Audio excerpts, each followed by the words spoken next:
Hi hello welcome to Big TV. నేను మీ గౌతమి. అయితే హర్ష సాయి ఇష్యూ చూస్తూనే ఉన్నాం కదా, దీనిలోని రకరకాల ట్విస్టులు కూడా బయటపడుతూ ఉన్నాయి. అండ్ ఇవాళ హర్ష సాయి కాకుండా మరొక యూట్యూబర్, అంటే బాగా ఇన్ఫ్లుయెన్స్ ఉన్న వ్యక్తి పేరు కూడా ఇవాళ బయటకు రావడం జరిగింది. పరేషాన్ బాయ్స్ ఛానల్ నుంచి ఇమ్రాన్ ఖాన్ పేరు కూడా వినిపిస్తుంది అనమాట.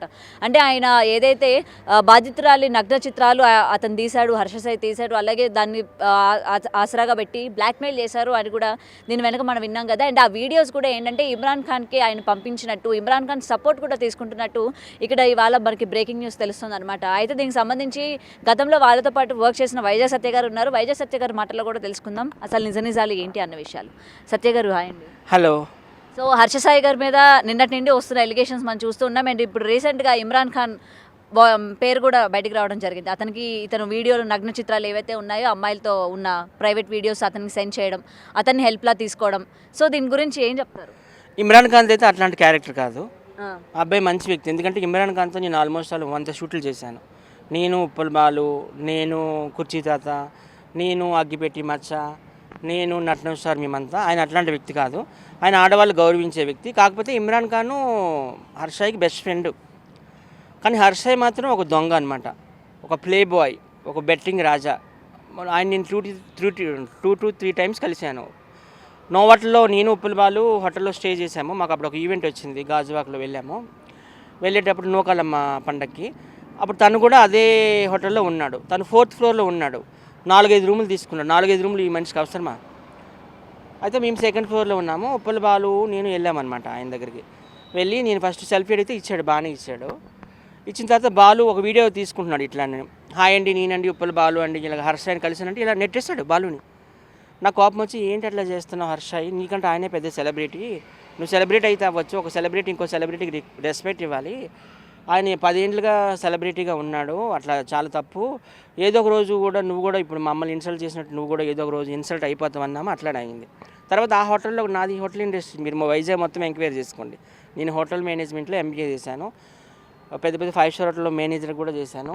అప్పుడు నాకు అందరూ అక్కడ తెలిసిన స్టాఫ్ ఉంటారు కదా, వాళ్ళు కూడా చెప్పారు ఈ హర్షాయికి యాటిట్యూడ్ బాగా ఎక్కువ, రెస్టారెంట్కి కూడా వచ్చి ఫుడ్ తినడు, ఎవరైనా వచ్చి సెల్ఫీ అడుగుతారని. పవన్ కళ్యాణ్ లాంటి వాళ్ళు కూడా వచ్చి రెస్టారెంట్లో కూర్చొని బ్రేక్ఫాస్ట్ చేస్తారు మా హోటల్లో, కానీ నేను రాడు. అలాగే జిమ్లో ఎవ్వరూ లేనప్పుడు వెళ్తాడంట జిమ్కి. స్విమ్మింగ్ పూల్లో ఎవ్వరూ ఉండరు కదా, ఆ టైంలో క్లోజింగ్ టైంలో వెళ్తాడంట. అమ్మాయిలు వేసుకుని వస్తాడు, అమ్మాయిల పిచ్చి ఎక్కువ, ప్లే బాయ్, చాలా యాటిట్యూడ్ ఎక్కువ. మాకే ఇప్పుడు ఇక్కడ వర్క్ చేసిన వాళ్ళకే సెల్ఫీస్ అని వాళ్ళు అన్నారన్నమాట. సో ఇంతకుముందు కూడా నేను బెట్టింగ్స్ కోసం మాట్లాడాను కదా, ఆయన బెట్టింగ్ రాజా అని. ఆయన జాఫర్ గారికి ఇచ్చిన ఇంటర్వ్యూలో ఏమన్నాడు, జాఫర్ గారు I'm looking like betting promoter అని అన్నాడు. నువ్వు కూడా చూసే ఉంటావు, జర్నలిస్ట్ కాబట్టి నువ్వు కూడా. నెక్స్ట్ మళ్ళీ మంజుష, వైజాగ్ అమ్మాయి, ఆమె నా ఫ్రెండ్ వెళ్ళి సోమన్ టీవీలో వర్క్ చేస్తుంది. ఆ అమ్మాయికి ఇచ్చిన ఇంటర్వ్యూ ఏమన్నాడు, ఎస్ ఐఎమ్ ప్రమోటింగ్ అన్నాడు, బెట్టింగ్ యాప్స్కి నేను ప్రమోట్ చేస్తాను అన్నాడు. అంటే మాట మార్చేశాడు కదా. నేను చేయకపోతే వేరే వాళ్ళు చేస్తారు, బెట్టింగ్ యాప్స్కి ప్రమోట్ వేరే వాళ్ళు చేస్తారు. నేనైతే మంచిగా చేస్తున్నాను. మంచిగా చేసేది ఏముంటుంది బెట్టింగ్ ప్రమోషన్లో? పేకాట ఉంది, పేకాట లేదని మంచిది ఉంటుందా? నేను మంచిగా పేకాట ఆడుతున్నాను. లేకపోతే ఒక వ్యభిచార కొంపలు ఉంటాయి బ్రాతల్ హౌస్లో, నేను మంచిగా వ్యభిచారం చేస్తున్నాను అంటే ఏంటి అందులో మంచి ఉంటుంది? ఏంటి అందులో ఉండేదంతా చెడే. అలాగే బెట్టింగ్లో ఉండేది కూడా చెడే. ఏం చేస్తాడంటే ఈయన ఒక బిస్కెట్ వేస్తాడు, ఏదైనా ఒక స్లమ్కి వెళ్ళి ఒక 10 రూపాయలు బిస్కెట్ ప్యాకెట్ ఇస్తాడు అక్కడ ఉన్న వాళ్ళకి. ఫ్రీగా ఇచ్చాడు అనుకుంటారు వాళ్ళు, కానీ వాళ్ళ పిల్లల జీవితాలతో ఈడు ఆడుకుంటున్నాడు. అసలు అమ్మలో ఎంతమందికి యూత్ ఉన్నారు కుర్రాలు, వాళ్ళందరినీ పాడు చేస్తున్నాడు. వాళ్ళందరూ ఏమనుకుంటారు, హర్ష ఈ బెట్టింగ్ యాప్కి బ్రాండ్ అంబాసిడర్ కదా, ఆయన ప్రమోట్ చేస్తున్నాడు కదా, మనం ఒక 5,000 అందులో బెట్టింగ్ చేసామంటే ఒక 5 లక్షలు వస్తాయని ఆశపడుతున్నారు. బెట్టింగ్ చేస్తున్నారు, గెలుస్తున్నారు, కానీ ₹1 రావడం లేదు వాళ్ళ అకౌంట్లోకి. కానీ ఆ డబ్బు ఎవరి జోబులోకి వెళ్తుంది? ఆ 50 లక్షలు, ఓ 25 లక్షలు ఈ బ్రాండ్ అంబాసిడర్ ఉన్నాడు కదా బెట్టింగ్ యాప్కి, హర్షాయి పాకెట్లోకి వెళ్తుంది.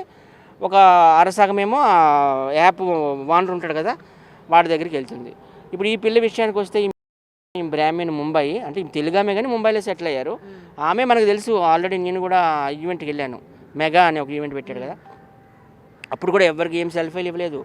సడన్గా సీక్రెట్గా దిగి సీక్రెట్గా వెళ్ళిపోయినాడు. అభిమానులు ఎంత ఆ మాత్రం ఒక సెల్ఫీ అని ఇవ్వాలి కదా. అప్పుడు ఆ అమ్మాయి ప్రొడ్యూసర్, ఆ బ్యానర్లో కూడా పోస్టర్లో కూడా వచ్చింది ప్రొడ్యూసర్ అందరి మిత్ర అని. ఆ అమ్మాయి మంచి వ్యక్తే. అమ్మాయి 30+ ఉంటాయి. బిగ్ బాస్ ఓటీటీలో చేసింది కదా, అందులో 5th ప్లేస్లో వచ్చింది. హర్షాయి 24 అని ఆ లాయరే చెప్తున్నాడు. 24 అంటున్నాడు, కానీ ఇంకా ఎక్కువ ఉంటుంది. ఎందుకంటే నా చిన్నప్పటి నుండి ఆయన చూస్తున్నాను. మేము టిక్టాక్లో ఫేమస్ అయినప్పుడు ఆయన అప్పుడు ఇంకా ఫేమస్ కాలేదు. ఆయన ఏవేవో అప్పుడు చెప్తుండేవాడు అనమాట, ఈ ఫుడ్ తినాలి, హెల్త్ టిప్స్ అని చెప్తుండేవాడు. అప్పుడు ఆయన అంత ఫేమస్ కాదు, తర్వాత కోర్స్ చాలా పెద్ద ఫేమస్ అయ్యాడు. కానీ ఏదో అంటారు కదా గురువింద గింజ అని, ఆ గింజ కింద నలుపు ఉంటుంది, ఆ నలుపు ఇన్ని రోజులు కనిపించింది. నిజంగా యువ సామ్రాట్ గారికి కూడా హ్యాట్సప్. ఆయన నెంబర్ ఉంది, ఇస్తాను నేను, ఫోన్ చేస్తావా? చేసావా? ఓకే, మీరు మీడియా కదా తెలుస్తుంది. ఆయన మొత్తం ఈయన భాగవతం అంతా, ఈయన భారతం అంతా సగం బయట పెట్టాడు, ఉన్న సగం ఈ మిత్ర శర్మ అనే అమ్మాయి బయట పెట్టింది. ఆమె అన్నీ క్లియర్గా చెప్తుంది కదా, నన్ను పెళ్లి చేసుకుంటా అన్నాడు, 2 కోట్లు తీసుకున్నాడు, తర్వాత నాకు ఏదో మత్తు డ్రగ్స్ లాంటివి కలిపేసి, వాళ్ళ ఫాదర్ అంటే నువ్వు పెళ్లి చేసుకుంటావు అని ఏంటి గ్యారంటీ అని అనేటప్పుడు వాళ్ళ డాడీకి కూడా కాన్ఫరెన్స్లో పెట్టాడంట. కాన్ఫరెన్స్లో పెట్టి వాళ్ళ డాడీ కూడా నువ్వు చేసుకుంటాడమ్మా, నువ్వంటే ఇష్టమమ్మా అని చెప్పిండట. మరి ఇప్పుడు అట్లాంటప్పుడు ఆయన దగ్గర నుండి పెళ్లి చేయాలి కదా. ఇప్పుడు చూస్తే ఎక్కడికో పరారు అయిపోయినాడు, ముంబైలో ఉన్నాడో, గోవాలో ఉన్నాడో, లేకపోతే బ్యాంకాక్ ఎక్కువ వెళ్తుంటాడు మసాజులు పిచ్చి, ఎందుకంటే ప్లే బాయ్ కదా. మరి ఎక్కడికి వెళ్ళాడో తెలియదు. నేను అందరికి చెప్పేది ఒకటేనండి, పబ్లిక్ అందరికి కూడాను, అందరూ కూడా హర్షని ఇన్స్పిరేషన్గా తీసుకుంటున్నారు, కానీ దయచేసి తీసుకోవద్దు. హర్షయ్య వాళ్ళు లాంటి వ్యక్తులు చాలా చీడపురుగు లాంటి వాళ్ళు, చాలా డేంజర్ అన్నమాట. చీడపురుగు చెదపురుగు అంటే ఏంటి, అదన్నీ కొరికేస్తుంది అన్నట్టు మొత్తం మన బట్టల్ని. మరి ఇమ్రాన్ ఖాన్ పేరు ఇవాళ రావడం జరిగింది కాబట్టి మీరు అన్నారు ఇమ్రాన్ ఖాన్ అసలు అలాంటి వ్యక్తి కాదు, అమ్మాయిల పట్ల కూడా మంచిగా ఉంటాడు అని. మరి అలా ఉన్నప్పుడు అతని వీడియోస్ అతనికి ఫార్వర్డ్ చేశారు సేఫ్గా ఉంచడానికి అని చెప్తూ ఉన్నారు కదా. మరి గతంలో కూడా బెట్టింగ్ యాప్స్ మరి ప్రమోట్ చేశాడు ఇమ్రాన్ ఖాన్ కూడా, మరి ఈ విషయంలో కూడా తనకి హెల్ప్ చేస్తున్నాడు అని అనుకోవచ్చు కదా. ఇమ్రాన్కి అసలు ఈ ఫస్ట్ ఇంతకుముందు బెట్టింగ్ యాప్స్ కోసం అనేటప్పుడు TV5 ఎంట్రీకి వచ్చి మాట్లాడండి ఇమ్రాన్ ఖాన్. ఇప్పుడు ఈ విషయంలో ఆడపిల్ల కాబట్టి ఇది సెన్సిటివ్ ఇష్యూ ఇది. సో ఇట్లాంటి విషయాలు ఆయన వచ్చి ఎక్కడ మాట్లాడింది లేదు, ఏమీ లేదు. ఉంది. ఇప్పుడు మీరు కాల్ చేసి అడిగితే మాట్లాడతాడు ఈ విషయం మీద? ఏమో ఫోన్ ఎత్తాడు, లేదు, ఫోన్ చేయమంటే చేస్తాను. చేయండి, అడగండి, ఇట్లా మీ మీద ఇలా వస్తుందన్న ఏంది మరి, నిజం ఏంటి, అబద్ధాలు ఏంటి. మీకు నెంబర్ ఇస్తాను. ఇప్పుడు మేము చేస్తే మీడియా ఆయన లిఫ్ట్ చేయకపోవచ్చు, మీరు ఆయనతో వర్క్ చేశారు, ఆల్రెడీ 100 ఎపిసోడ్స్ చేశారు కాబట్టి ఎందుకు సత్య చేశారు అని చెప్పి ఒక దాంతో కాల్ చేయొచ్చు. మీతో ఆయన ఏం మాట్లాడతాడో అన్న విషయం కూడా ఒకసారి. అంటే నేను మార్నింగ్ కాల్ చేశాను ఆల్రెడీ, నువ్వు రాకముందు 1 అవర్ క్రితము. వాళ్ళు ఒక షూట్లో ఉన్నారంటే ఇప్పుడు ఫోన్ ఎత్తకపోవచ్చు, మేబీ ఒకసారి ట్రై చేయండి ఒకసారి. ఇప్పుడు ఉప్పల్ బాల్ నేను ఉన్నామమ్మా, మా ఇద్దరం బెస్ట్ ఫ్రెండ్స్. ఇప్పుడు something is wrong with Uppal ball అనుకో, నన్ను బ్లేమ్ చేయడం ఎంతవరకు కరెక్ట్ అని నేను అంటున్నాను.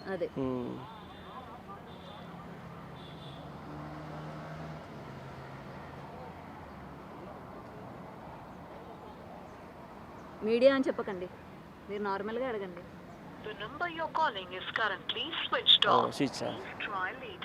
షూట్లో ఉండేటప్పుడు స్విచ్ ఆఫ్. అంటే షూట్లో ఉంటే స్విచ్ ఆఫ్ పెడతారా? ఇగోండి నెంబర్, ఇగోండి ఇమ్రాన్. అంటే నేను మార్నింగే మాట్లాడాను, మాకు షూట్లు వేరే ఉంటాయి కదా.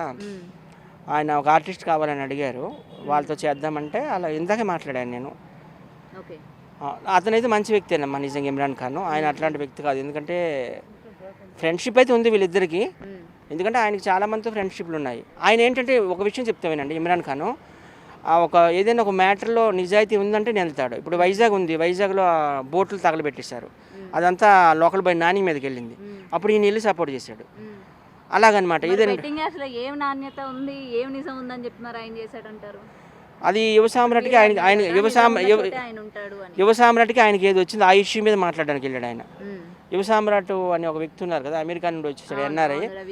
ఆయన ఒకరోజు ఇమ్రాన్ ఖాన్ దగ్గరికి వెళ్ళి దుబాయ్లో ఎక్కడో ఎవరో చనిపోయినారు, చనిపోతే డబ్బులు కావాలి ఒక 5 లక్షలు అంటే, అప్పుడు పాప ఆయన ఇమ్మీడియట్గా చెక్ రాసి ఇచ్చాడు. సో దానికోసం ఏదైనా ఇష్యూ, అది ఏది ఇష్యూ అయితే అప్పుడు దానికోసం మాట్లాడడానికి వచ్చిండు. ఓకే, సో ఇప్పుడు ఇతని మీద వస్తున్న ఎలిగేషన్ వరకు అయితే ఆయన స్విచ్ ఆఫ్ చేసుకున్నారు అనుకోవచ్చా, లేకపోతే షూట్లో ఉన్నారు అనుకోవచ్చా? లేదు, మార్నింగ్ మాట్లాడాను. ఆయన ఎక్కడికి పారిపోడు కదా, అక్కడే ఉంటాడు ఆయన, సికింద్రాబాద్ దగ్గర ఇల్లు. ఆయనకేం సంబంధం ఈ ఇష్యూతో? ఆ అమ్మాయి ఏమి ఇమ్రాన్ ఖాన్ మీద కంప్లైంట్ ఇవ్వలేదు కదా. ఇచ్చిందంట కదా, మరి ఇమ్రాన్ ఖాన్ మీద ఇచ్చిందా? మరి స్టార్టింగ్ నుంచి మిమ్మల్ని అడుగుతుంది అదే కదా, ఇమ్రాన్ ఖాన్ పేరు కూడా ఇందులో. అంటే వాళ్ళ లాయర్ ఏం ఆ అమ్మాయి అయితే డైరెక్ట్గా మాట్లాడలేదు, మీడియా ముందుకు వచ్చి. సో లాయరే చెప్తున్నారు కదా ఇమ్రాన్ ఉన్నారు అని చెప్పి, FIR లో కూడా ఆయన పేరు కూడా చేర్చారు కదా, అతని దగ్గర నగ్న చిత్రాలు అతని దగ్గర ఉంచారు. అంటే లాయర్ ఏమన్నాడంటే, ఒకరోజు ఈ అమ్మాయికి మొత్తం ఇచ్చేసి, డ్రగ్స్ ఏవో ఇచ్చేసి, ఆ అమ్మాయికి న్యూడ్ పిక్చర్స్, న్యూడ్ వ్యూస్ అన్ని తీసి అవన్నీ కూడా ఒక మొబైల్లో సేవ్ చేసుకొని ఫ్రెండ్స్ అందరినీ కూడా నా హోటల్కి పిలిపించి కూర్చొని ఫ్రెండ్స్ అందరికి కూడా ఆ వీడియో చూపించారు అని అన్నారు.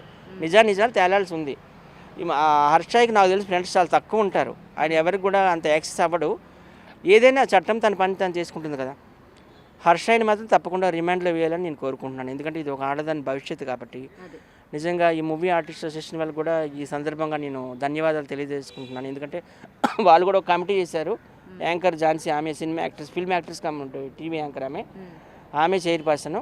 ఆమె కూడా ఓపెన్గా చెప్పింది, ఎవరైనా కానీ ఇట్లా హరాస్మెంట్కి గురైనా లేకపోతే టార్చర్కి గురైనా డైరెక్ట్గా మా కమిటీకి వచ్చి మీరు కంప్లైంట్ చేయండి. సినిమా వాళ్ళు ఎస్పెషల్లీ సినిమా హీరోయిన్లు కావచ్చు, సైడ్ యాక్టర్స్ కావచ్చు, మేము తప్పకుండా సపోర్ట్ చేస్తామా అని అనింది. కాబట్టి ఖచ్చితంగా ఇప్పుడు ప్రతి ఒక్క ఆడవాళ్ళందరూ బయటకు వస్తున్నారు. ఇప్పుడు రాజధాని విషయంలో ఆ అమ్మాయి వచ్చింది డేరింగ్గా, ఇప్పుడు మన జానీ మాస్టర్ విషయంలో కూడా తను వచ్చింది, ఇప్పుడు ఈ విషయంలో కూడా ఈమె వచ్చింది. వీళ్ళందరూ సినిమా ఇండస్ట్రీకి సంబంధించిన వాళ్ళే కదా. సో ఇది నిజంగా మంచి పరిణామమే. ఆడవాళ్ళకి నిజంగా న్యాయం జరగాలని నేను కోరుకుంటున్నా. ఈయన మాత్రం ఖచ్చితంగా హర్షాని రిమాండ్లో చెర్లపల్లిలో కానీ చంచల్గూడ జైల్లో మాత్రం వెయ్యాలి. ఎందుకంటే అవన్నీ ప్రూఫ్స్తో వచ్చింది. చాలామంది ఎలిగేషన్స్ చేస్తున్నారు అంటున్నారు. ఆయనే ఒక ఇన్స్టాగ్రామ్లో అందులో స్టేటస్ పెట్టాడంట, నేను చూడలేదు అది, ఇదంతా ఫేకు, నా దగ్గర డబ్బు రాబరీ చేయడానికి అమ్మాయి నాటకం ఆడుతుంది, మా లాయర్ విజయవాడలో ఉన్నాడు, వచ్చి అన్నీ మాట్లాడతాడు అన్నాడట. అంటే లాయర్ని ముందుకుండా ప్రిపేర్ చేసుకున్నామంటే అన్నీ ప్రీ ప్లాన్డే కదా. ఇప్పుడు నాకు ఏదైనా కేసు వచ్చింది అనుకో, ఒక లాయర్ని పిలిచాను అనుకో, ఆయన నా కేసు స్టడీ చేయడానికే ఒక 1 వీక్ తీసుకుంటాడు. అట్లాంటిది ఆ అమ్మాయి 24వ తారీఖుని నార్సింగి పోలీస్ స్టేషన్ హైదరాబాద్కి వెళ్ళి సాయంత్రం 4 గంటలకు కంప్లైంట్ ఇస్తే ఆ రోజు నైటే నువ్వు స్టేటస్ పెట్టావు మా లాయర్ మాట్లాడతాడని. ఇంత అర్జెంటుగా ఆగమేఘాల మీద లాయర్ ఎట్లా వచ్చాడంటే నీకు ముందే తెలుసు ఆ అమ్మాయిని నేను చీట్ చేశాను, నేను అన్నీ కూడా ప్రీ ప్లాన్డ్గా ఉంటాను. తర్వాత నిన్న ఒక ఆడియో లీక్ అయింది, ఆ ఆడియో ఆడికి ముందే తెలుసు. నాకు కూడా ఇట్లాంటి ఎక్స్పీరియన్స్ ఉంది. ఒకసారి రాకేష్ మాస్టర్ అక్కడ విజయనగరంలో ఒక షో పెట్టాడు, ఇది మ్యాన్సన్ హౌస్ మై హౌస్ అని. ఆ షో కొంతమంది వెళ్ళలేదు. వైజాగ్ సత్యం ఉంటేనే బాగా మేనేజ్మెంట్ జరుగుతుంది, ఫుడ్ అవని, బెడ్ అవని, పేమెంట్లు అవని అవుతుంది. ఎందుకంటే ఆయన పేమెంట్లు కూడా ఇవ్వలేదు ఆ షోకి చాలామందికి అని చాలామంది వెళ్ళలేదు, లైక్ ఉప్పల బాలు వీళ్ళందరూ. అప్పుడు మాకు మూవీస్ కూడా చేస్తున్నాం మేము, ఏదో వెన్నెల కిషోర్తో. అగ్గిపెట్టి మచ్చ కూడా వెళ్ళాడు, అక్కడ ఆయన బిహేవియర్ నచ్చక 2 రోజులు వచ్చేసాడు. అలాగే మన ఎవరు లాఫింగ్ స్టార్ వెళ్ళి 1 రోజులోనే వచ్చాడు. అలా చాలామంది వచ్చేసారు సగానికి సగం. అప్పుడు ఆయన నాకు ఒక వీడియో కాల్ చేశాడు, ఏది మొబైల్ నుండి కాల్ చేస్తే అప్పుడు బాలు ఉన్నాడు అనమాట. బాలుకి ఇవ్వంటే బాలుకి ఇచ్చిన. అప్పుడు నాటకం ఆడుతున్నాడు అనమాట అందులో ఫోన్లో.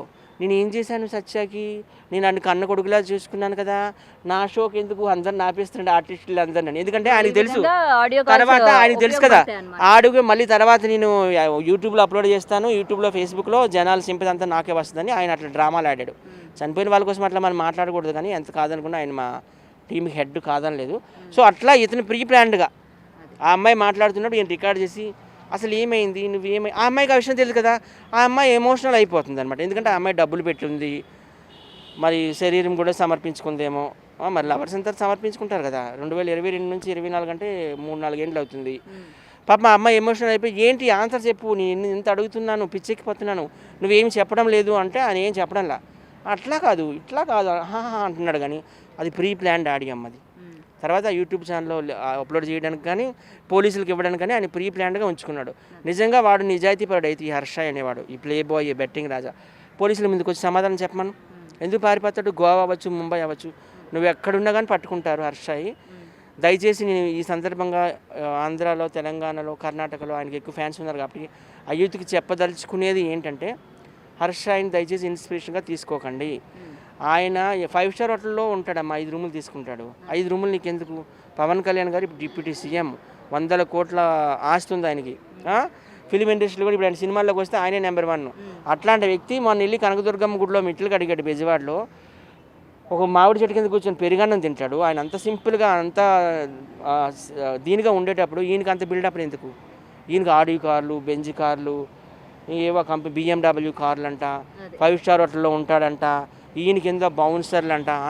అంత డబ్బు నీకు ఎక్కడిది? నువ్వు మా తర్వాత వచ్చావు, మాకు తెలీదా యూట్యూబ్లో ఎంత ఇన్కమ్ వస్తుందని? మాకు యూట్యూబ్ ఛానల్ లేవా? బషీర్ మాస్టర్ లేదా? ఉప్పల బాలకు లేదా? నాకు లేదా? గుంటి నాగరాజుకి లేదా? మా తర్వాత కదా నువ్వు వచ్చావు. సో ఇలాంటి వాళ్ళని మీరు ఇన్స్పిరేషన్గా తీసుకొని మీరు సోషల్ మీడియాలో కానీ ఇండస్ట్రీలో కానీ రాకండి దయచేసి. ఆయన నడిచేదంతా దొంగ త్రోవ, అడ్డ త్రోవ. ఖచ్చితంగా ఆయనకి శిక్ష పడాలని కోరుకుంటున్నాను. Thank you sir. For more videos like this, subscribe Big TV channel.